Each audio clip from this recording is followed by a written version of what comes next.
warahmatullahi wabarakatuh. Waalaikumsalam warahmatullahi wabarakatuh. Salam sejahtera untuk kita semua. Bismillah, alhamdulillah, la haula wala quwata illa billah. Yang terhormat Kepala SD Negeri 1 Petanahan, yang saya hormati Bapak Ibu Guru serta karyawan SD Negeri 1 Petanahan. Marilah pertama-tama kita panjatkan puji syukur kehadirat Allah Subhanahu wa Ta'ala, karena pada pagi hari ini kita bisa berkumpul di ruang kelas 6 SD Negeri 1 Petanahan dalam kegiatan diseminasi budaya positif yang akan disampaikan oleh Ibu Yosi Sri Alifianti, Guru SD Negeri 1 Petanahan. Salawat serta salam senantiasa kita sanjungkan kepada junjungan kita Nabi Agung Muhammad Sallallahu Alaihi Wasallam, keluarganya, para sahabatnya, serta para pengikutnya yang setia hingga akhir zaman. Bapak Ibu yang berbahagia, untuk menyingkat waktu, saya akan membacakan susunan acara pada kegiatan hari ini.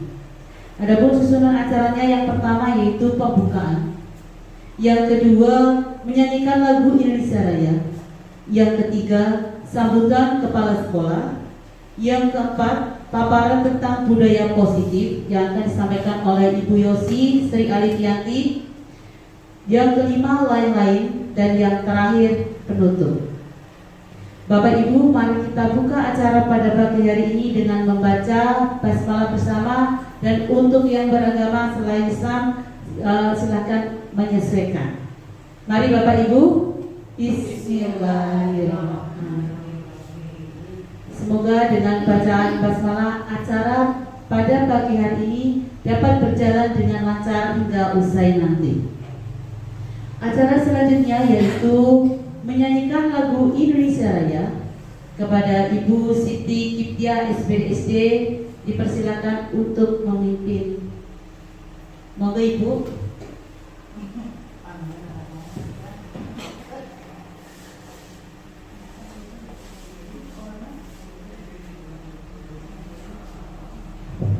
Mohon maaf, hadirin dipersilakan untuk berdiri.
Terima kasih kepada hadirin semuanya, dipersilakan untuk duduk kembali.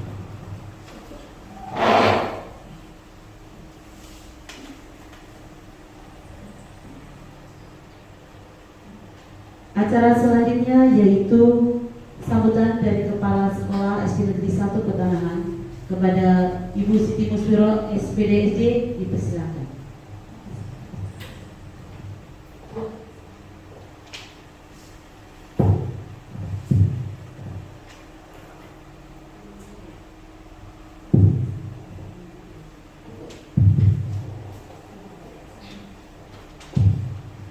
Assalamualaikum warahmatullahi wabarakatuh.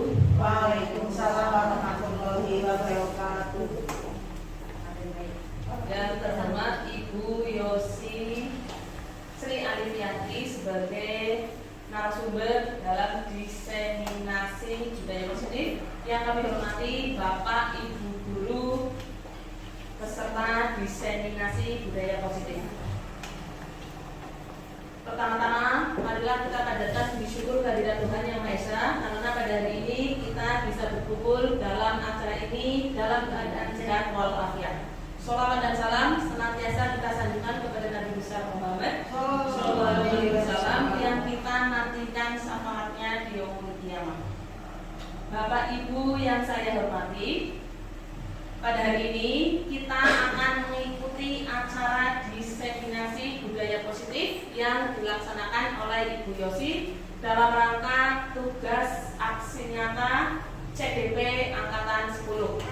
Semoga Ibu Yosi bisa melaksanakan diseminasi budaya positif ini dengan lancar dan nanti bisa membawa manfaat kepada kita semua. Amin. Ya, mari kita ikuti acara diseminasi budaya positif ini dengan seksama sehingga nanti kita bisa mendapatkan ilmu yang bermanfaat dan kita bisa terapkan pada peserta didik di SDN 1 Petanahan.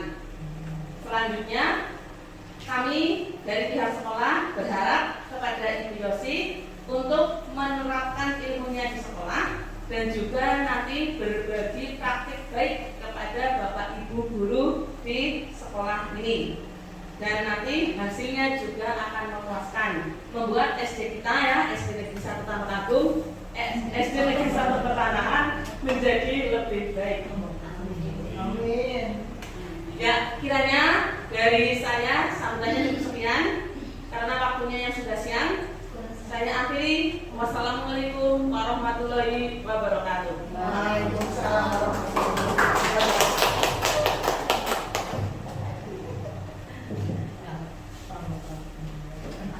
Terima kasih kepada Ibu Siti Musfiro SPDSD. Acara selanjutnya yaitu paparan tentang budaya positif yang akan disampaikan oleh Ibu Yosi Sri Alifianti, Guru SD Negeri 1 Petanahan. Kepada Ibu Yosi, silakan.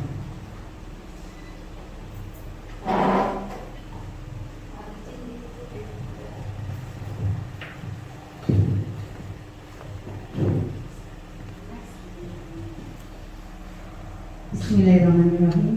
Assalamualaikum warahmatullahi wabarakatuh. Waalaikumsalam warahmatullahi wabarakatuh. CGP Angkatan 10 Kabupaten Kebumen, atas nama Yosi Sri Alifianti WH SPDSD, mohon izin untuk menyampaikan aksi nyata 1.4 budaya positif, menyebarkan pemahaman dan pengalaman penerapan budaya positif.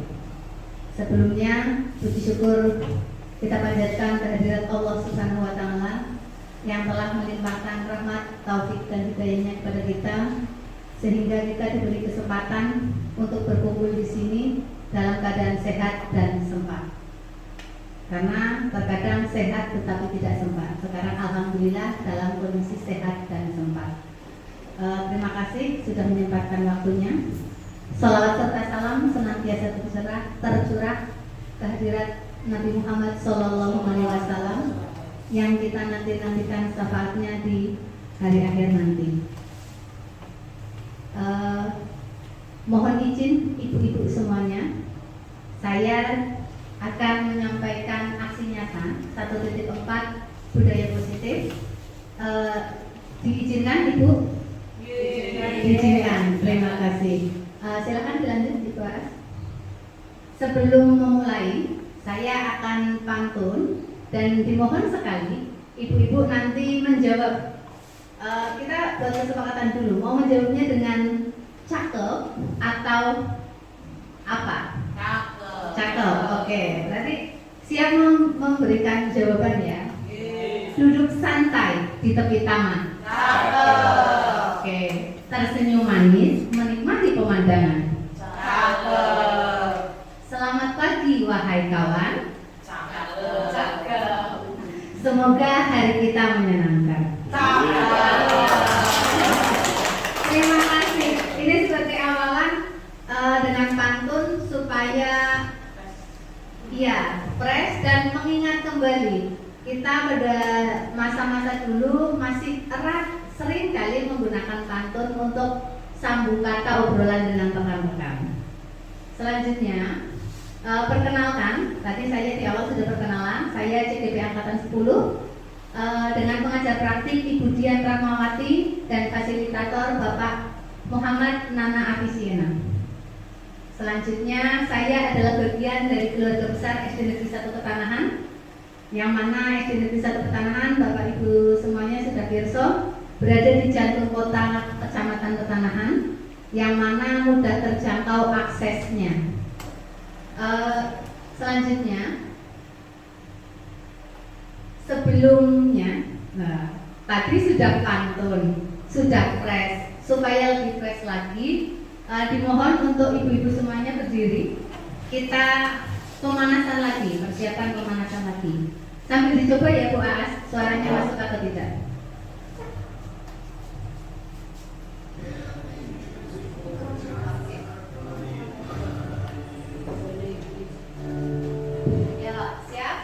A Ramsey Sing from the CD Action Fun Dance by Orange Station. Tangan di atas. Reach for the sky, Ya. let's sing along to the silly, silly Ramsey song. Siap, tepuk A tangan. Ramsey Sing, a Ramsey Sing, Sam-sam,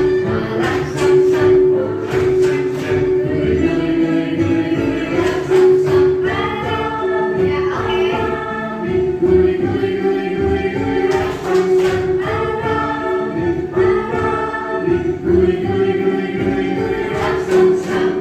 Ya, oke.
Jadi ini nanti bisa ibu-ibu gunakan saat anak-anak kelihatannya sudah mulai jenuh. Ini melatih konsentrasi, melatih kecepatan juga. Seperti tadi beberapa saya sendiri ada yang harusnya masih arang samsam tepuk, tetapi saya sudah bully-bully ya, seperti itu. Iya, sudah bully-bully. Jadi supaya kembali fresh. Ini di awal supaya fokusnya sudah tertemukan. Mungkin tips daripada dipaha, boleh nanti dengan tepuk atau yang lainnya. Supaya nanti kalau anak jadi tidak, ibu pupuku lara seperti itu. Jadi tadi adalah persiapan. Sekarang sudah fokus, kita masuk ke materi yang akan disampaikan, yaitu modul budaya positif. Budaya positif yang akan dibahas ada 7 poin. Yang pertama, perubahan paradigma. Dilanjut disiplin positif, kebutuhan dasar manusia, motivasi perilaku manusia, keyakinan kelas, posisi kontrol, dan yang terakhir adalah segitiga restitusi. Apa sih ketujuh subbab ini? Nah, ini akan saya sampaikan apa yang sudah saya pelajari selama 1 modul sebagai siswa CGP, seperti itu. Silakan Mbak. Kita masuk ke paradigma. Pembelajaran dengan paradigma lama. Jadi sistem pendidikan pada paradigma lama masih menempatkan siswa atau murid sebagai objek pembelajaran, bukan sebagai individu yang aktif menemukan makna belajarnya. Berbeda dengan paradigma baru. Ibu-ibu yang sudah mengajar kurikulum merdeka pastinya sudah pernah mendapati atau memahami terkait pembelajaran dengan paradigma baru, yang mana pembelajaran dengan paradigma baru itu pembelajaran yang terdiferensiasi, sehingga setiap siswa atau murid belajar sesuai dengan kebutuhan dari tahap perkembangannya. Pembelajarannya berorientasi pada penguatan kompetensi dan pembentukan karakter untuk mewujudkan profil pelajar Pancasila. Selanjutnya, tujuan pendidikan menurut Ki Hajar Dewantoro adalah menuntun. Jadi menuntun, bukan menuntut. Berbeda satu huruf tetapi jauh maknanya ya.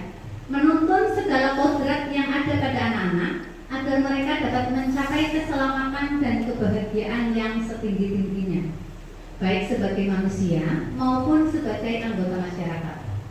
Oleh sebab itu, pendidikan hanya dapat menuntun tumbuh atau hidupnya kekuatan kodrat yang ada pada anak-anak, agar dapat memperbaiki lakunya, yaitu bukan dasarnya, mohon maaf, hidup dan tumbuhnya kekuatan kodrat anak.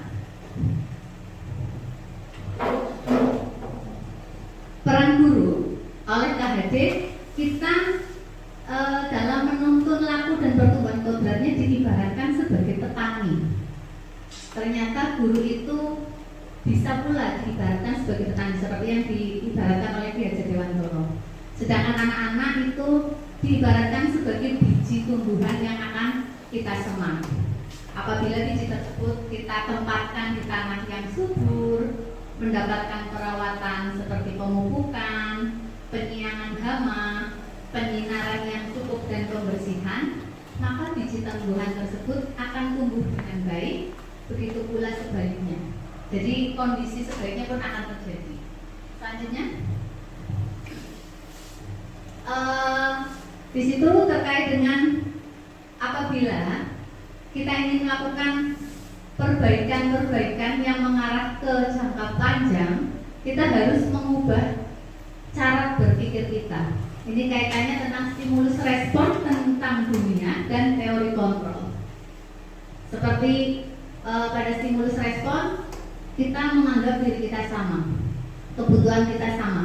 Tetapi pada teori kontrol, ternyata kebutuhan kita berbeda. Orang-orang melihat kita sama, ternyata gambaran kita berbeda pada teori kontrol.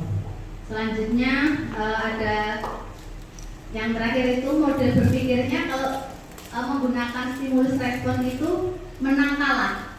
Kalau ada yang menang berarti ada yang kalah. Tetapi ternyata dengan teori kontrol tentang dunia, sekarang pola berpikirnya bukan menang kalah tetapi menang-menang. Diambil sisi baiknya seperti itu. Selanjutnya, Ki Hajar Dewantara pernah menyampaikan di mana ada kemerdekaan, disitulah harus ada disiplin yang kuat. Nah, kita akan masuk ke makna kata disiplin. Boleh saya minta kesempatan dari ibu-ibu semuanya, sebutkan satu kata yang terbersit di benak ibu-ibu terkait disiplin. Boleh kata dalam bentuk negatif ataupun kata dalam bentuk positif. Tepat waktu. Tepat waktu. Tertib. Taat. Tertib. Selanjutnya ada tepat waktu, taat, tertib. Ada yang lain? Kalau hukuman itu identik dengan disiplin atau tidak? Identik ya. Oke. Kalau berarti tadi tepat waktunya positif, Iya. taat positif, selanjutnya tertib juga positif. Sanksi, betul. Ternyata ada positif dan negatifnya dari pemahaman kita terkait kata disiplin itu sendiri. Nah, sekarang kita masuk ke slide berikutnya. Berdasarkan KBBI, disiplin itu ternyata memang benar memiliki makna tata tertib, teratur, dan kepatuhan pada peraturan serta mengusahakan supaya menaati peraturan. Nah, tadi seperti yang saya tanyakan, kata disiplin dalam kehidupan sehari-hari identik dengan, tadi sudah disampaikan ya, ada yang tertib, disiplin, taat dan lain sebagainya, bahkan patuh. Tadi keluar pula ada sanksi dan hukuman. Selanjutnya, nah kenapa kok tadi dibahas? Karena ternyata kita akan masuk ke materi disiplin positif. Dalam budaya kita, makna disiplin acap kali dimaknai untuk menyuruh seseorang agar patuh. Kita cenderung menghubungkan kata disiplin dengan perasaan tidak nyaman. Padahal disiplin itu kan harusnya bagus, tapi masih erat dengan ketidaknyamanan. Nah, kita sebagai pendidik, tujuan kita adalah menciptakan anak-anak yang memiliki disiplin sehingga mereka berperilaku dengan mengacu pada nilai-nilai kebajikan universal dan memiliki motivasi intrinsik, bukan ekstrinsik. Saya yakin ibu-ibu semuanya, guru-guru yang sudah berpengalaman, tidak ada yang tidak mengharapkan anak-anaknya memiliki disiplin diri. Nah, disiplin positif merupakan salah satu cara penerapan disiplin yang bertujuan untuk menumbuhkan kesadaran serta memberdayakan anak-anak untuk melakukan sesuatu tanpa sogokan, ancaman maupun hukuman. Ini tadi yang negatif-negatif dari disiplin ya. Nah, kalau dari disiplin positif diharapkan tanpa sogokan, ancaman maupun hukuman. Nah, disiplin positif memiliki makna global yaitu penerapan perilaku yang bertanggung jawab dan sesuai dengan nilai-nilai kebajikan berdasarkan motivasi intrinsik tiap individu tanpa paksaan dari manapun. Selanjutnya, mari berlogika. Tadi sudah dapat materi banyak, sedikit berlogika. Cluenya yang datang terakhir jadi juaranya. Tadi yang masuk pertama adalah Bu Aas. Bu Aas dilanjutkan oleh Bu Siti Kiptian. Selanjutnya yang masuk siapa? Dengan clue yang datang terakhir jadi juaranya. Setelah itu ya Bu Rafifah. Bu Hafifah. Oke, boleh. Berarti setelah Bu Hafifah siapa? Bu Rohat. Masih kurang tepat. Bu Siti. Oh, Bu Buri. Oke. Mati setelah Saya ulang. Sekarang dengan nama di luar. Hari ini saya mohon maaf ya menggunakan nama Ibu Siti ya.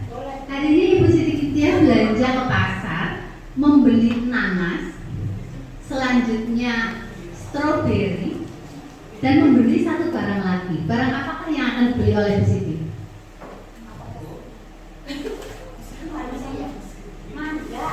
Mangga masih kurang tepat. Cluenya yang datang terakhir jadi juaranya. Jawabannya apa? Oke, ulang. Bu Siti Kiptia berbelanja membeli nanas. Ya. Setelah membeli nanas, Bu Siti Kiptia mampir membeli stroberi. Oke, selanjutnya apa Bu Siti? Oh, nggak harus dua, nggak harus dua, boleh bebas. Oke. Oh, pasar kali dua sekali.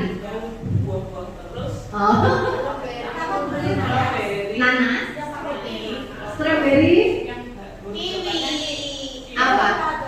Yogurt. Nggak harus dua, bebas. Kan pasar itu banyak sekali yang dijual. Beli ingkung. Ingkung, oke. Berarti setelah beli ingkung beli apa lagi? Gandul. Gandul, oke. Setelah gandul apa lagi? Lele. Lele. Setelah lele, Enak. ini bisa diterapkan di anak-anak kecil Ibu sembari iya. Jadi cluenya yang datang terakhir maksudnya itu huruf terakhir. Nah, jadi juaranya dia menjadi di depan. Makanya tadi nanas, huruf terakhirnya kan S. Nah, strawberry, huruf terakhirnya I. Selanjutnya ingkung, G-nya tadi gandul, L-nya lele. Oke. Biar fresh lah. Nanti kalau saya beri masuk ke materi-materi terus terlalu berat. Saya pun terlalu capek. Oke, kita lanjut. Kita masuk ke materi berikutnya, yaitu motivasi perilaku manusia. Motivasi perilaku itu ada dua, eksternal dan internal. Motivasi eksternal yang pertama untuk menghindari ketidaknyamanan atau hukuman. Selanjutnya untuk mendapatkan imbalan dari orang lain atau institusi. Sedangkan motivasi internal, ini kaitannya adalah tujuan dari disiplin positif itu sendiri untuk menghargai diri sendiri. Silakan. Nah, ini lebih terpisahnya. Jadi motivasi eksternal itu menghindari hukuman. Saya berangkat awal supaya tidak dihukum. Saya berangkat awal supaya disanjung, betul. Selanjutnya kalau motivasi internal, tanpa disanjung, tanpa dihukum, tetap berangkat seperti ketentuan. Itu kaitannya mungkin dengan perilaku positif motivasi internal. Nilai-nilai kebijakan universal, kita perlu tahu bahwasannya nilai-nilai kebijakan universal itu kebajikan universal bersifat universal sendiri, lintas bahasa, suku, bangsa, agama maupun latar belakang. Jadi setiap perilaku atau perbuatan itu dipastikan memiliki tujuan dengan mengaitkan nilai-nilai kebajikan yang diyakini oleh seseorang, maka motivasi intrinsiknya, motivasi dari dirinya akan terbangun sehingga motivasi dari dalam itu untuk mencapai tujuan yang diinginkan. Nah, kebajikan universal itu erat kaitannya di kegiatan kurikulum merdeka itu dengan profil pelajar Pancasila. Mungkin ibu-ibu guru kelas 1, 2, 4 dan 5 sudah di luar kepala tentang materi profil pelajar Pancasila. Yang kelas 3 dan kelas 6 sedikit banyak sudah mulai tahu ya Bu Afifah. Iya, karena kita memang belum 100% seperti itu. Ya, di sini ada nilai-nilai kebajikan yang berkait dengan profil pelajar Pancasila. Boleh minta tolong Ibu Guru kelas 1 bagaimana cara mengenalkan tentang profil pelajar Pancasila, nilai-nilai kebajikan universal profil pelajar Pancasila. Iya, silakan. Monggo. Lanjut Bu untuk Bapak Ibu dan anak-anak. Ya, supaya anak-anak mulai mengenal tentang profil pelajar Pancasila. Ini kelas 3 biasa orang bukan kelas 3. Nah, kelas iya betul, kelas 3 dan kelas 6. Maka dari sini. Oke. Saya sebagai guru kelas 1 untuk memperkenalkan tentang materi profil pelajar Pancasila, di antaranya yang pertama adalah beriman, bertakwa pada Tuhan Yang Maha Esa dan berakhlak mulia. Beriman, contohnya melaksanakan yang hubungannya dengan ibadah, bertakwa pada Tuhan Yang Maha Esa,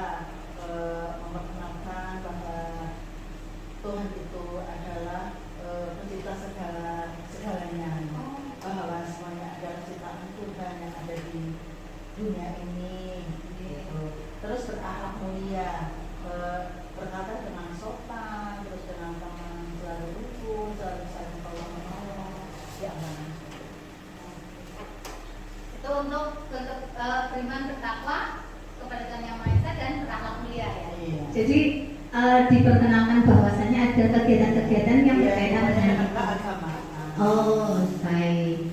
Selanjutnya kalau Bu As berpindahan global contohnya bagaimana? Jadi terima kasih. Kalau saya karena berkebinekaan global itu kita itu sebagai bangsa Indonesia di mana kita memiliki keanekaragaman agama, suku, bangsa, ras. Nah, itu tidak lepas dari kehidupan kita sehari-hari, tapi kita dalam perbedaan itu kita tetap satu, yaitu Indonesia. Ya, mungkin kita mulai mengajarkan dengan orang lain itu saling menghormati. Terus kita mulai memperkenalkan kebudayaan-kebudayaan yang ada di Indonesia melalui tayangan-tayangan atau kita memperkenalkan lagu-lagu daerah lain. Itu salah satu contohnya. Wah, Luar biasa untuk tata tangan untuk Burhatun dan Bu. Jujur saja karena seperti berpindahan global bagi kami yang terbiasa masih sekedar mandiri, gotong royong, itu masih apa sih berkebinekaan global? Dan ternyata seperti yang beriman, bertakwa dan berakhlak mulia itu pun bisa dijabarkan sangat luas. Jadi secara tidak langsung kami pun akan lebih memahami. Untuk kalau kelas 1 melatih dengan lagunya bagaimana Burhatun? Pengenalan lagunya? Caranya mendengarkan, saya putarkan ke video, terus nanti anak-anak mendengarkan, terus dipraktekkan. Boleh dipraktekkan sekalian? boleh sekali.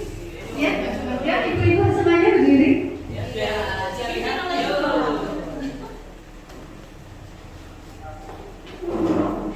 Dengan gerakannya ya Bu? Sambil tepuk tangan saya. Oh tepuk tangan, oke baik. Ya. Siap? Ibu-ibu semuanya, marilah kita menyanyikan lagu Profil Belajar Pancasila dengan tepuk tangan ya semuanya ya.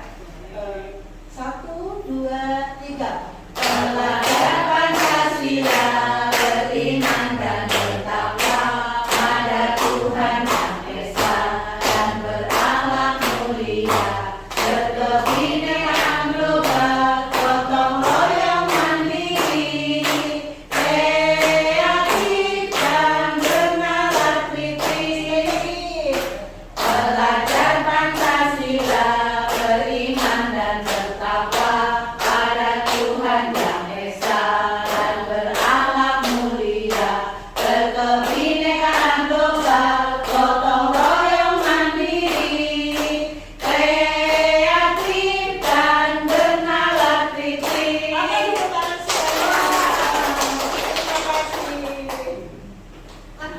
Terima kasih banyak Ibu Rohatun. Jadi ternyata pengenalan profil belajar Pancasila bisa melalui lagu ya. Oke. Supaya anak-anak mudah hafal kan kalau melewat lagu. Oke, betul. Selanjutnya, nah tadi kita sudah belajar tentang pelajar Pancasila, profil pelajar Pancasila. Kita lanjut ke keyakinan kelas. Kenapa menggunakan kata keyakinan? Kenapa bukan peraturan saja? Sedangkan kita dulu sudah terbiasa mengenal mengapa kita memiliki peraturan larangan merokok di lingkungan pendidikan. Menurut Ibu semuanya, alasannya kenapa tidak diperbolehkan merokok di lingkungan pendidikan?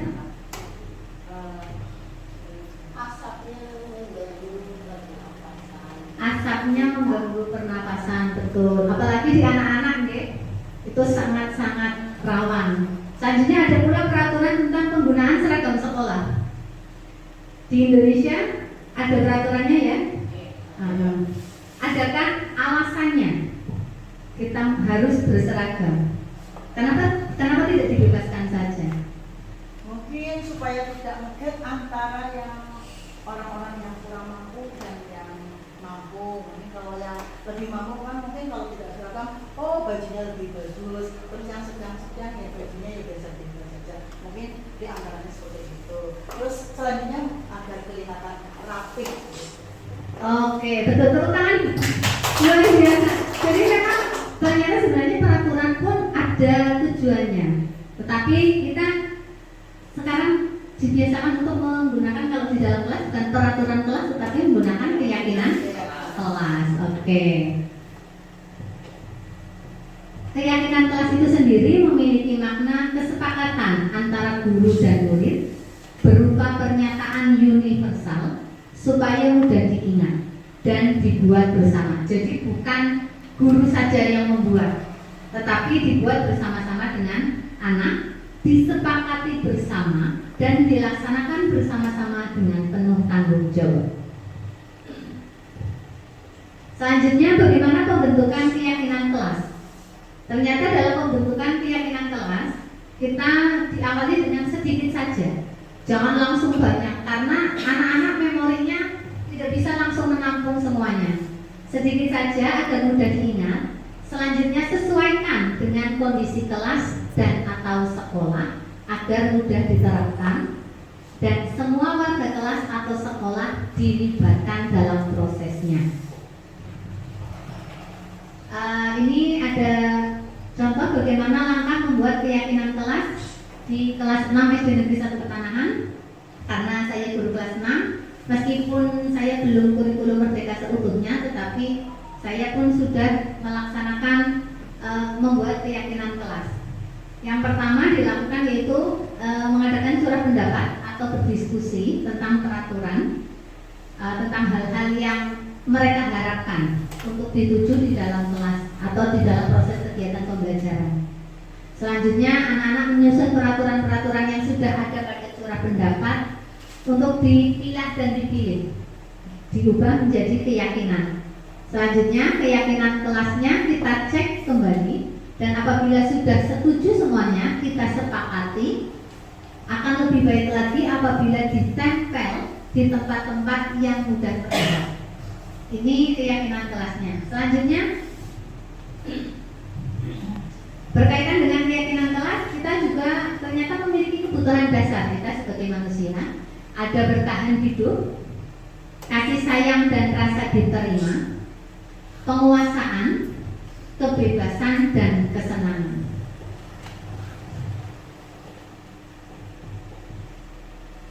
Nah, dari yang tadi sudah, ternyata kita sebagai guru bisa mungkin menempati dari kelima posisi kontrol ini.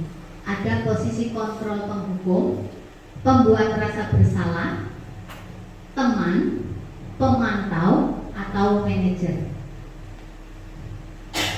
Silakan ibu-ibu menyaksikan tayangan video, tidak lama.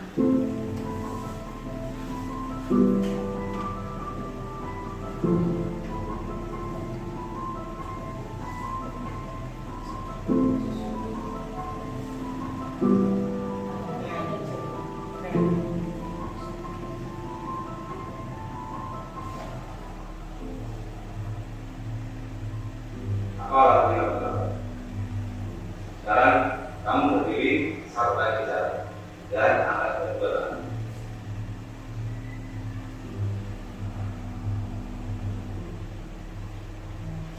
Oke, anak buka halaman 123.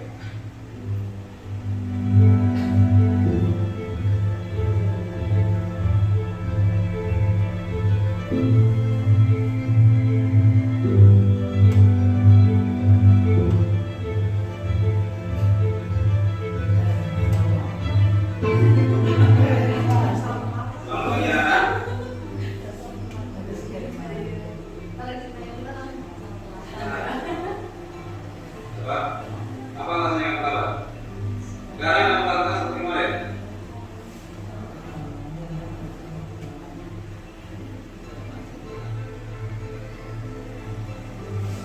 Oke, anak belajar dari bahasa Indonesia, bahkan dalam sekali.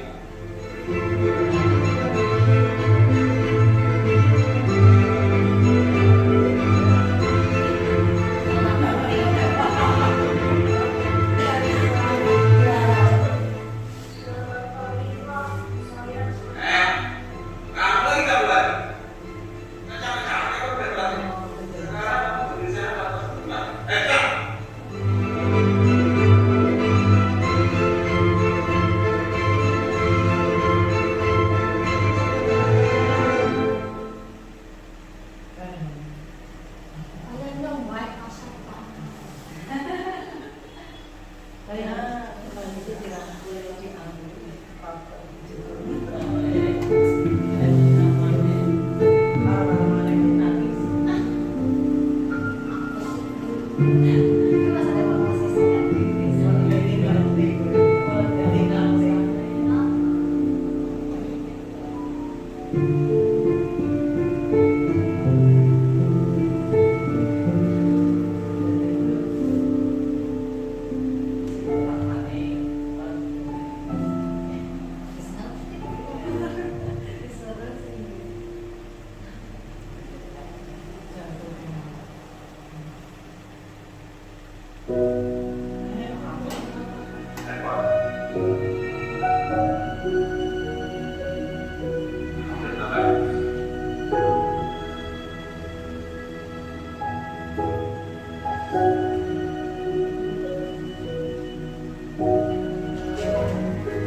Ibu bapak, ya ibu-ibu semuanya, tadi bagaimana saat melihat videonya? Ada yang terharu, ada yang mau ditampung nih pon, kan seperti itu tadi ya. Iya. Ada yang jadi sebelum memasuki materi 5 posisi kontrol, saya ingin mengajak ibu-ibu semuanya tadi memperhatikan gestur.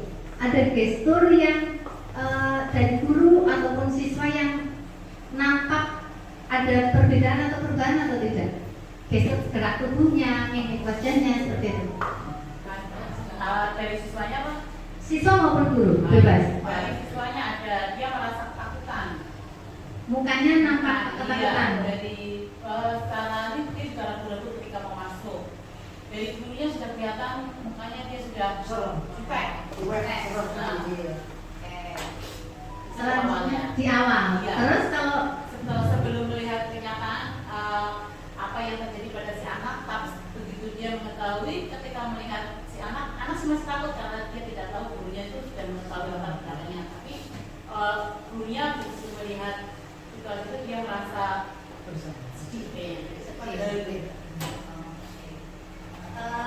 ibu-ibu semuanya tadi memperhatikan tidak gestur sang guru saat meminta maaf kepada anak? Awalnya, gestur awal. Guru itu menempatkan posisinya sedikit di bawah dengan anak dulu ya, menurut ibu-ibu semuanya ada alasannya tidak? Kenapa sang guru itu lebih memilih untuk katakanlah menyamakan posisinya? Itu kan kalau kita menggunakan ego, loh saya guru kok saya harus ke anak kecil meminta maaf, menunjukkan gestur bahwasanya kita lebih rendah, kan seperti itu. Kalau kita menggunakan ego, tetapi kalau tadi di video sang guru itu sempat merendahkan tubuhnya di bawahnya, posisi matanya sang anak itu sempat sang anak menundukkan melihat ke guru, baru saat meminta maaf setara dan merangkul. Ternyata untuk hal permintaan maaf itu dapat menurunkan emosi. Berbeda apabila tatapan matanya itu yang yang mau diminta maaf itu harus mendongak, itu akan lebih ada rasa terintimidasi. Kayak akhirnya ada keraguan, ini minta maafnya serius atau tidak ya? Tetapi kalau dengan setara, tapi kalau mungkin apabila tidak nyaman ibu-ibu saat meminta maaf dengan posisi harus menundukkan, ada baiknya mungkin dengan duduk. Kita kan jadi setara dengan anak. Jadi posisinya anak pun jadi lebih rileks. Kalau sambil berdiri mau minta maaf, si anak karena apalagi tadi sudah disampaikan oleh Bu Aas, dia ada rasa ketakutan karena tidak tahu bahwa sang guru sudah tahu bahwasanya kondisi di lapangan katakanlah sudah terlihat. Nah ini mungkin bisa kita berikan ke anak sedikit demi sedikit. Nah tadi dari posisi kontrol yang sudah dilihat di awal, sang guru menempati posisi kontrol yang mana, Ibu Bapak? Dari penghukum, pembuat orang merasa bersalah, teman, pemantau, atau manajer. Awalnya penghukum. Tahunya dari mana? Tanpa meminta alasan apapun dia langsung memberikan hukuman ketika anak itu melakukan sesuatu salah.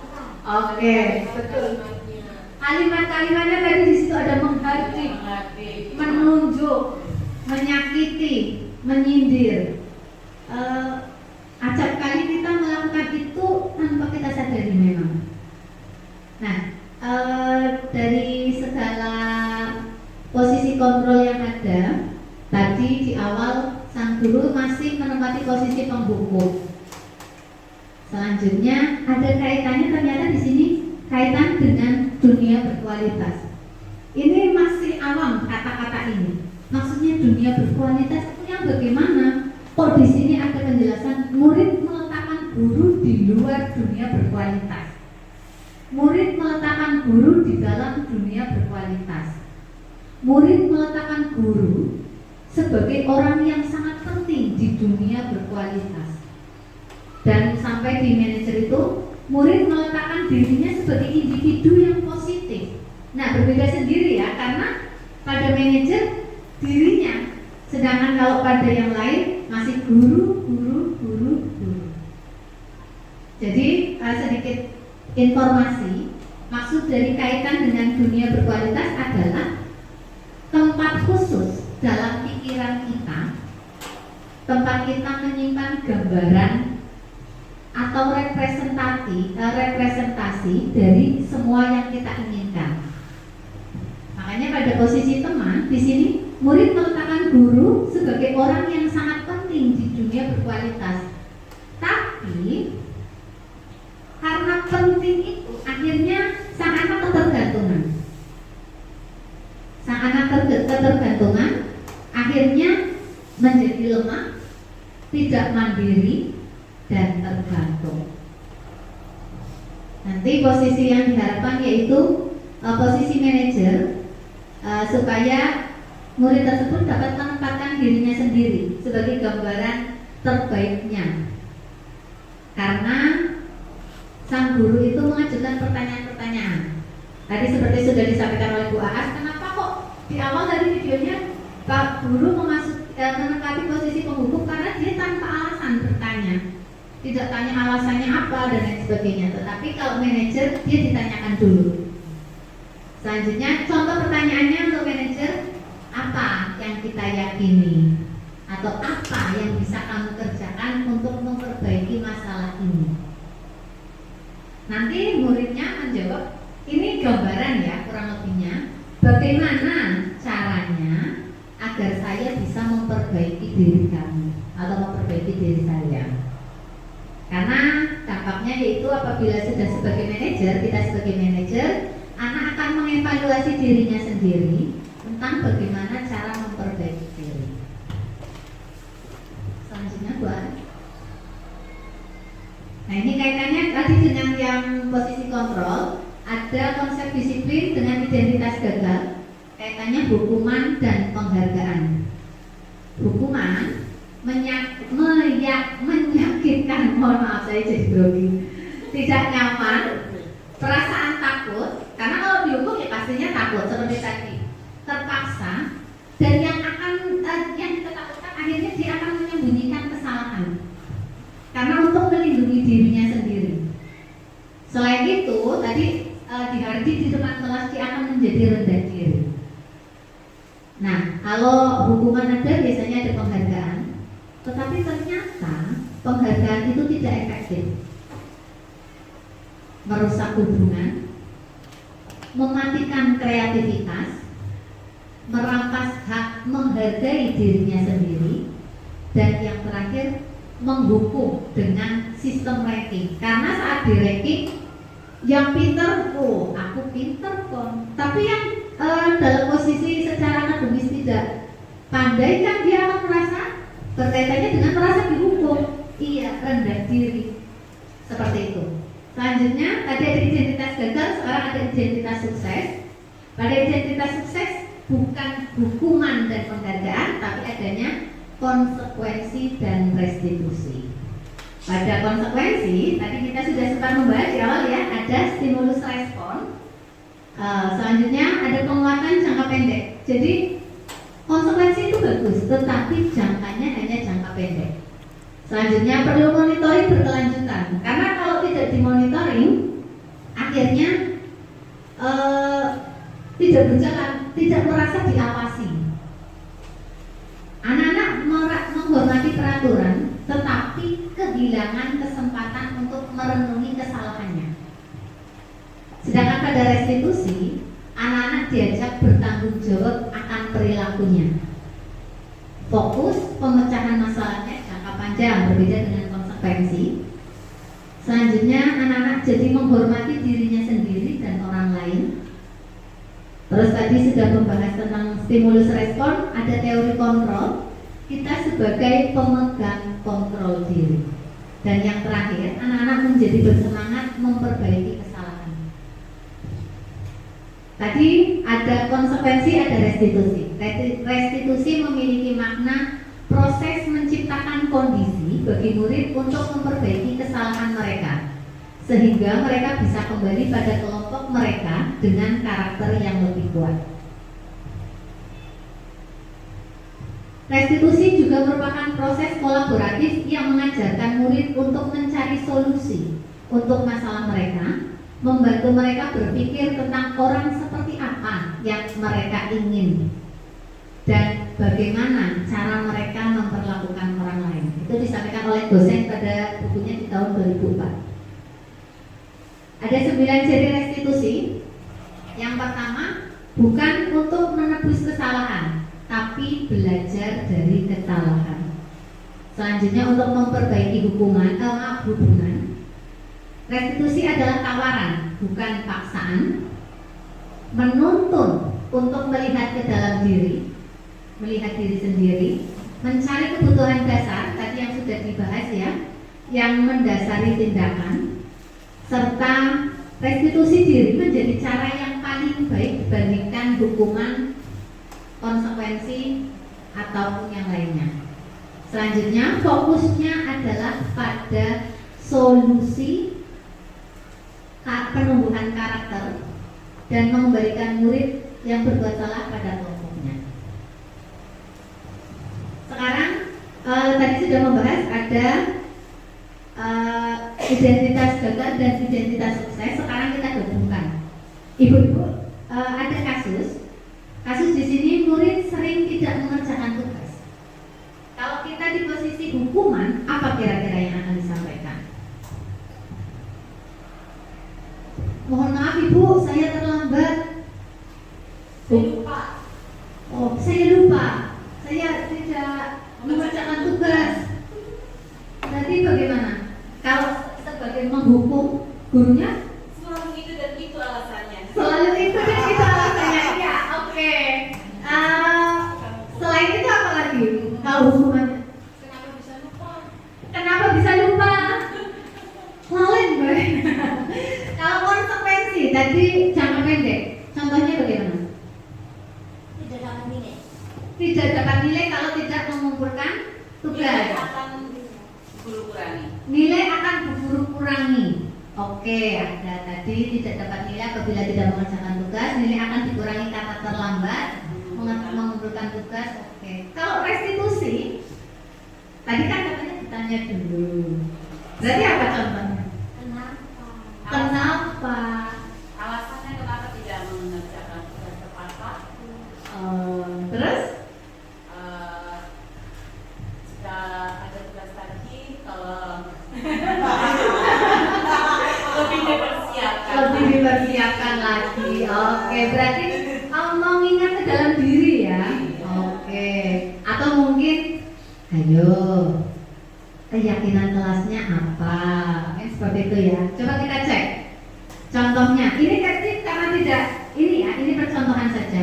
Di sini contoh tadi yang dapat lakukan ya. Tapi kalau dapat itu tidak mengerjakan tugas, kalau ini terlambat, kalau ini tidak mengerjakan tugas, berdiri di depan kelas, membersihkan toilet. Tapi saya yakin saat ini sudah tidak ada ya hukuman fisik seperti ini ya Ibu.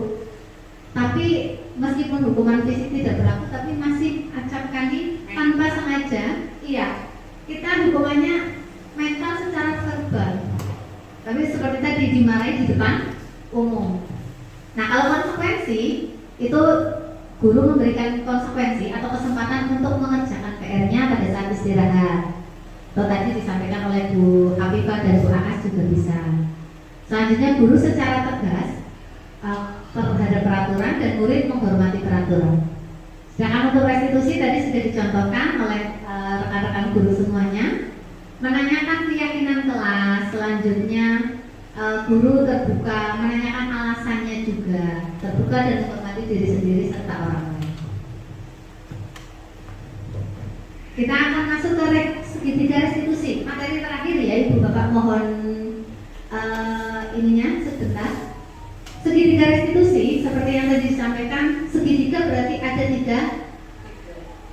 tiga bagian, tiga sisi atau tiga hal yang akan dibahas. Yang pertama adalah menstabilkan identitas. Loh, namanya identitasnya goyang. Ya, distabilkan ya. Jadi ternyata pada posisi menstabilkan identitas, kita membuat anak atau murid yang merasa gagal karena berbuat kesalahan menjadi positif terhadap dirinya. Maksudnya bukan terus membenarkan kesalahan tersebut, tetapi supaya dia melihat hal positifnya dulu, mencari alasannya dan lain sebagainya. Selanjutnya kita masuk ke validasi tindakan yang salah. Jadi kita sebagai guru membantu murid mengenali basic need-nya atau kebutuhan dasar yang tadi sudah ada, yang ingin dia penuhi ketika melakukan kesalahan tersebut. Selanjutnya yang terakhir menanyakan keyakinan kelas. Anak melihat kesalahannya, selanjutnya dihubungkan dengan norma sosial dan nilai-nilai yang mendasari manusia berinteraksi dengan orang lain. Ini ya contoh-contoh yang dapat kita, contoh pertanyaan yang dapat kita sampaikan kepada anak-anak. Tadi menstabilkan identitas, contohnya setiap orang pasti pernah melakukan kesalahan. Karena kita sebagai manusia bukan makhluk yang sempurna. Atau kamu bukan satu-satunya yang pernah melakukan hal tersebut. Selanjutnya pada validasi tindakan yang salah, ada bentuk-bentuk pertanyaan, contohnya kamu tentu punya alasan mengapa melakukan itu. Nah, ini masuk pada tahap validasi tindakan yang salah. Ada cara yang lebih efektif untuk mendapatkan apa yang kamu butuhkan. Contoh mungkin berangkat sekolah terlambat karena bergadang. Berarti kan nanti bisa ditanyakan cara efektifnya apa supaya tidurnya cukup tetapi tidak terlambat datang ke sekolah. Dan yang terakhir menanyakan keyakinan. Pertanyaannya contohnya nilai-nilai apa yang telah kita sepakati dan kamu ingin menjadi orang yang seperti apa? Seperti itu. Penerapan segitiga restitusi. Ini ada contoh kasus. Semalam Sani dan Safira tidak mengerjakan tugas. Hal ini mengakibatkan pembelajaran di kelas terganggu. Sebagai guru, saya berusaha membantu masalah yang tengah dihadapi oleh Sani dan Safira. Ini perlu ditayangkan tidak, Bu? Ditayangkan apa?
tugas ibu.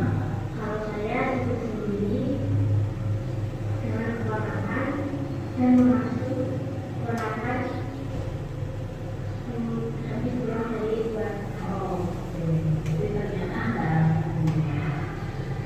tapi kemudian tadi sendiri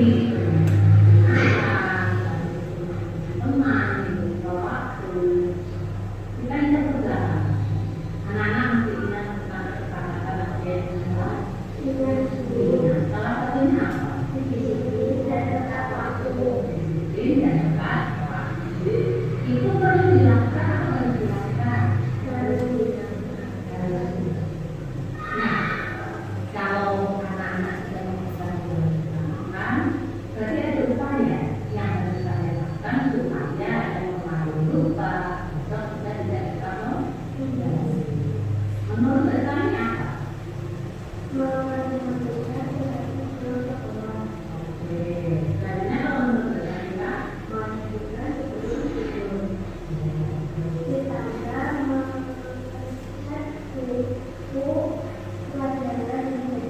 iya betul, pelajaran itu perlu dibaca juga. Karena apa? Supaya setelah selesai pelajaran, tujuh pelajaran yang bisa dibaca. Kalau sudah kita tahu tapi tidak dibawa sudah kan. Nah, menurut anak kapan sholat belajar? Jadi,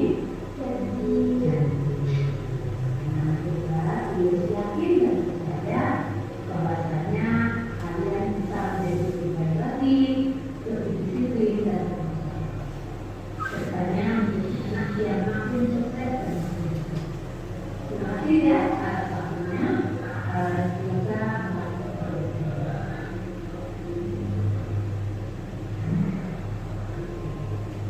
ya, terima kasih ya.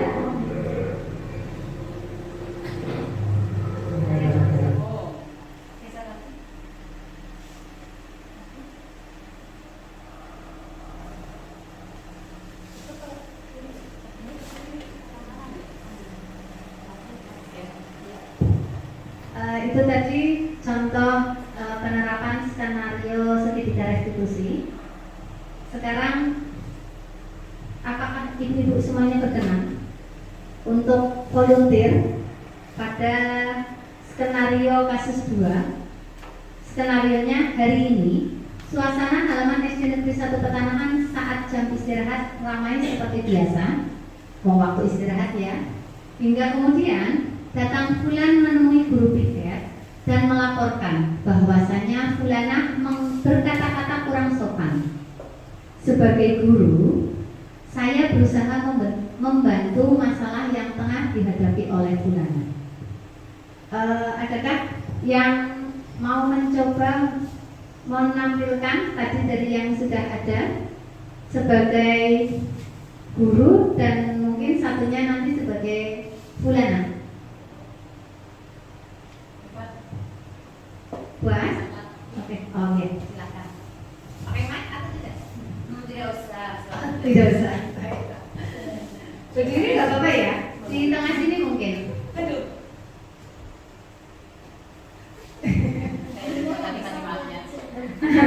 Muridnya Oh, saya kira benarannya yang mau jadi gurunya. Saya murid bangsa.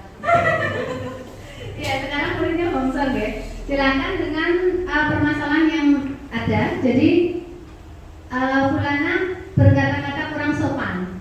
Lalu Fulan melaporkan kepada guru piket selaku Bu Aas. Nah, Bu Aas memanggil Fulana berarti. Tok tok tok tok. Iya. Masuk Mbak Nata. Silakan duduk ya. Saya nggak menyediakan kursi ya. Nggak apa-apa ya berdiri ya Bu. Selamat siang. Mbak Nata apa kabar? Iya. Kira-kira Mbak Nata tahu tidak kenapa guru memanggil Mbak Nata ke sini? Ada apa ya kira-kiranya Mbak ya? Karena tadi waktu jam istirahat saya tidak sehat. Kenapa?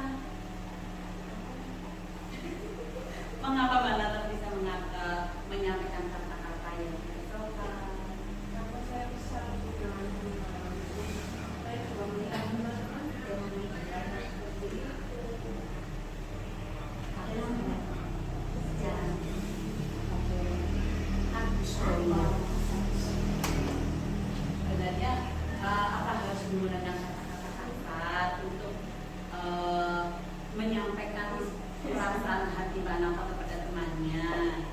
Tidak. Terus langsung kesepakatan ya. Bagaimana dengan kesepakatan yang pernah kita bersama di kelas kita Mbak Nafa?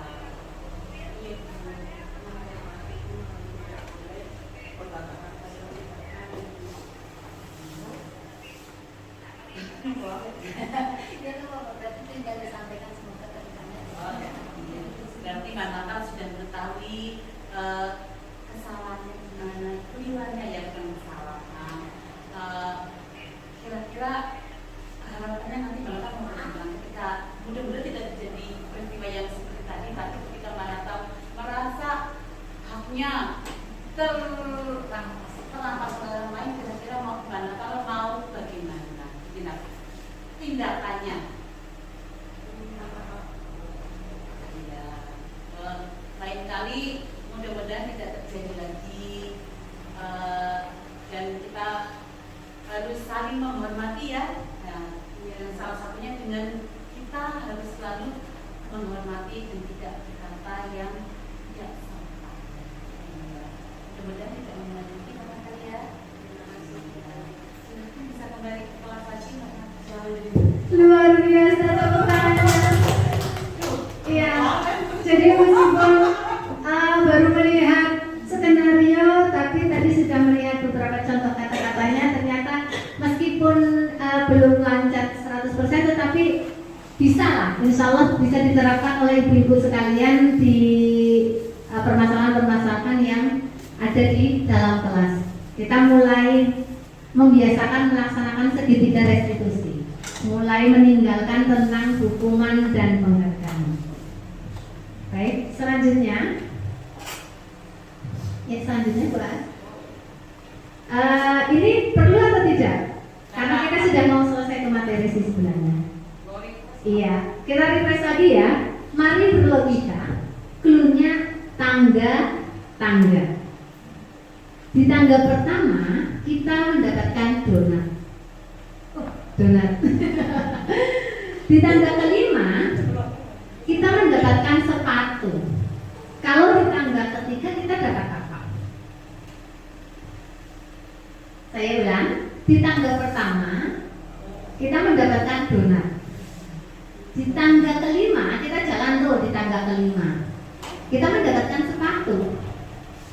Kalau di tangga ketiga kita mendapatkan apa? Atau saya ubah? Ada bayangan tapi sudah mulai menemukan cluenya. Di tangga pertama, ini kaitannya saya mau dapat tiket kereta. Oh maaf, tiket pesawat. Di tangga pertama, saya ternyata menemukan tiket ke Denpasar. Sedangkan di tangga kelima, saya mendapatkan tiket ke Singapura. Kalau di tangga ketiga, kira-kira saya dapat tiket kemana?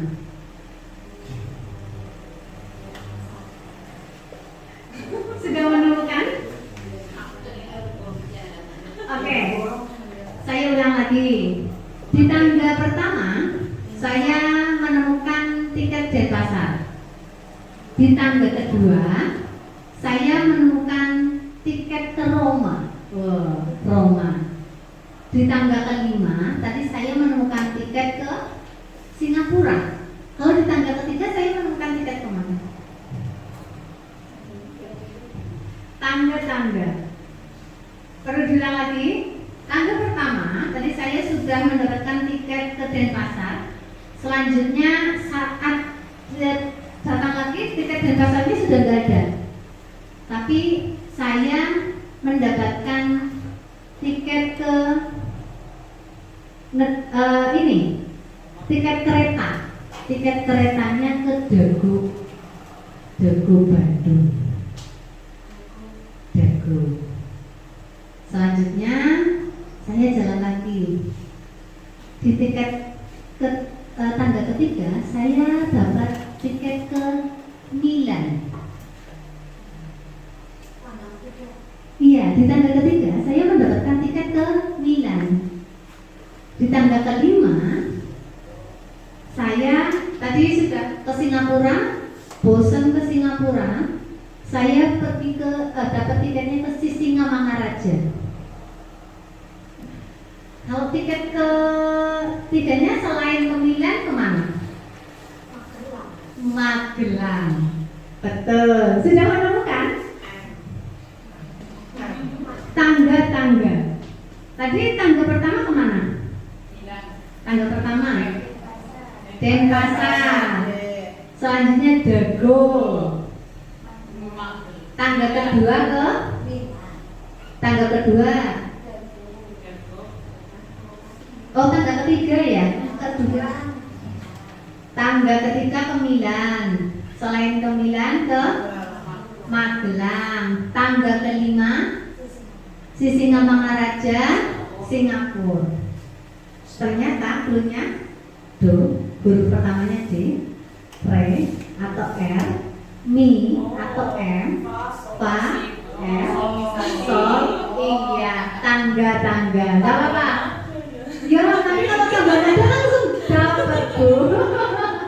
Ini juga bisa ya diterapkan ke anak-anak. Ini nanti sambil mengenalkan kota-kota, mengenalkan tangga nada, juga mengenalkan tentang hal-hal yang bisa di ini. Anak-anak pasti senang dengan tebak-tebakan. Lanjut bahas. Ini hanya sedikit ulasan modul 1.4 untuk menghindari ketidaknyamanan atau hukuman, untuk mendapatkan imbalan atau penghargaan dari orang lain, untuk menjadi orang yang mereka inginkan dan menghargai diri sendiri dengan nilai-nilai yang mereka percaya. Disiplin positif adalah bentuk kontrol diri, yaitu belajar untuk mengontrol diri agar dapat mencapai suatu tujuan mulia. Tujuan mulia itu sendiri mengacu pada nilai-nilai atau prinsip-prinsip mulia yang dianut oleh seseorang, yang dinamakan prinsip-prinsip tersebut sebagai nilai-nilai kebajikan yang universal. Teori kontrol, kita tidak dapat memaksa murid untuk berbuat sesuatu jikalau murid tersebut memilih untuk tidak melakukannya. Penguatan positif atau rujukan adalah bentuk-bentuk kontrol. Pada beberapa keadaan tertentu, guru masih menggunakan suara halus untuk menyampaikan pesan negatif. Selanjutnya, teori hukuman dan penghargaan, hukuman, konsekuensi, dan restitusi. Hukuman bersifat tidak terencana atau tiba-tiba. Anak atau murid tidak tahu apa yang akan terjadi dan tidak dilibatkan. Sementara disiplin dalam bentuk konsekuensi sudah terencana atau sudah disepakati, sudah dibahas dan disetujui oleh murid dan guru. Sedangkan penghargaan maupun hukuman adalah cara-cara mengontrol perilaku seseorang yang menghancurkan potensi untuk pembelajaran yang sesungguhnya. Restitusi, sebuah pendekatan untuk menciptakan disiplin positif. Restitusi itu sendiri merupakan pemahaman akan pemecahan masalah yang fokus bukan pada pelaku dan korban, melainkan pada jati diri dari inti permasalahan tersebut. Hal yang diharapkan muncul yaitu refleksi diri, perbaikan sikap yang timbul tanpa paksaan, evaluasi dari dalam diri, sehingga mampu menguatkan, bukan melemahkan, mampu meningkatkan motivasi diri untuk melakukan disiplin positif di kegiatan berikutnya. Hal-hal yang menarik ada posisi kontrol, keyakinan kelas, segitiga restitusi. Ketiga hal tersebut menarik karena guru mampu menggali motivasi murid dari dalam diri untuk menjadi baik, bukan dengan cara menghukum atau memberi sanksi semata. Terakhir, hari Jumat pergi arisan. Pergi arisan, TSD tetangga. Terima kasih Ibu Bapak semua sudah berkenan mendengarkan saya.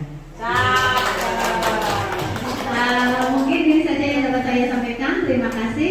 Saya kembalikan kepada moderator Bu Aas. Wabillahi taufiq wal hidayah. Wassalamualaikum warahmatullahi wabarakatuh.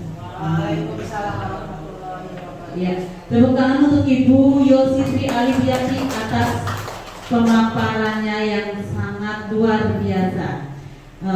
Semoga apa yang telah disampaikan oleh Ibu Yosi memberikan banyak manfaat kepada kita sebagai seorang pendidik yang sekaligus mampu menjadikan kita sebagai pemimpin pembelajaran sehingga kita bisa membentuk karakter siswa-siswi kita menjadi pelajar yang memiliki karakter profil pelajar Pancasila. Untuk acara yang selanjutnya kita masuk lain-lain, tapi ini akan kita gunakan untuk tanya jawab mungkin ya Bu Yosi ya, dari Ibu mungkin ada pertanyaan, kami persilakan, monggo. Ada yang ingin disampaikan, atau mungkin ada masukan, silakan Bapak Ibu. Sudah jelas semuanya? Sudah? Oke. Alhamdulillah karena Bu Yosi memaparkannya dan menjelaskannya dengan gamblang, jadi alhamdulillah kita semua jelas. Mudah-mudahan nanti kalau kita ada sesuatu yang mau dipertanyakan, Bu Yosi berkenan menjawab ya Bu di luar forum ini ya. Iya.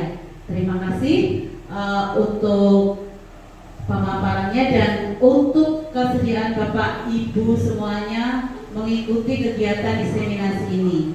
Acara demi acara telah kita lalui bersama. Sampailah kita kepada acara yang terakhir yaitu penutup. Mari kita tutup kegiatan pagi hari ini dengan membaca hamdalah bersama-sama.